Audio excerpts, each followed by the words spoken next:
Hi, this is Dr. Cora Stack here. I just wanted to express concern and just looking at the patterns that I was very familiar with Mr. Simon Harris's kind of work in higher education, being in higher education, and particularly he was very concerned about the silencing of dissent and whistleblowing and all that sort of thing. You know, he was very much against the silencing of dissent, and so this blocking would appear to be inconsistent with his previous record. And you know, he's very much against the wrongdoings and the genocide in Gaza and all the rest of it, and he's been very strong on wrongdoing. So you know, it isn't quite 100% consistent with the normal behaviour of Mr. Harris to block Fine Gael. So the question is, are we targeting the wrong person here? Now I'm only stuck a line of inquiry because I'm trying to get to the bottom of it. Why did he do this? Was he unduly influenced by people that may be in his ear, more than usual? And would they have a reason for trying to block the independents? And what would that reason be?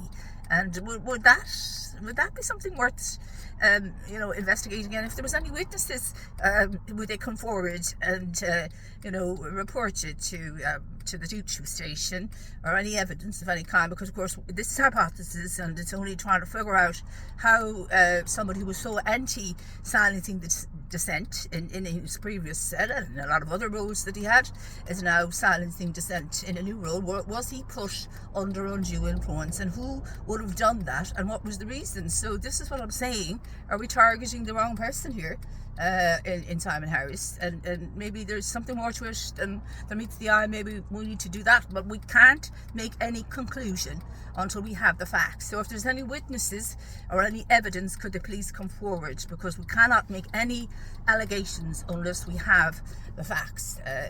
But it's shady. Again, it's shady. It's not consistent with Mr. Harris' previous experience, unless something happened in between that he actually blocked the independents. So we need to kind of see, is there another angle here that's missing, that we're not really, it's like a red herring. We're being chased one way, but in fact the power really is somewhere else. The power of silencing dissent is somewhere else. We all know about whistleblowers and Maurice McCabe, and what happened to him, that kind of thing. That kind of thing.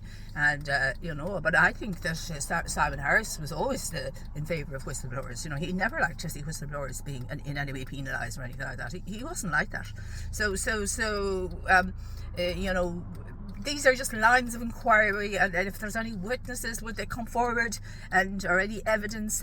Because we wouldn't like to make any statements unless we were sure of our facts in this station. We're not a propaganda machine here. Absolutely not. We like to get our facts, and we do not like to blame or put the blame on the wrong person, even if that was an intermediary. If there was some intermediary or there was some reason that's not being really left known to the public about what's really going on here. So I'm just asking the question: are we really targeting the right person with Simon Harris, or is there something else behind this? And it wouldn't take a mathematician too long to figure out who that could be. But again, if there's any witnesses of any kind, perhaps there's a bit more work I have to do, a bit more work before I come to my next part of the puzzle in the so-called investigation of why Mr. Harris blocked independence.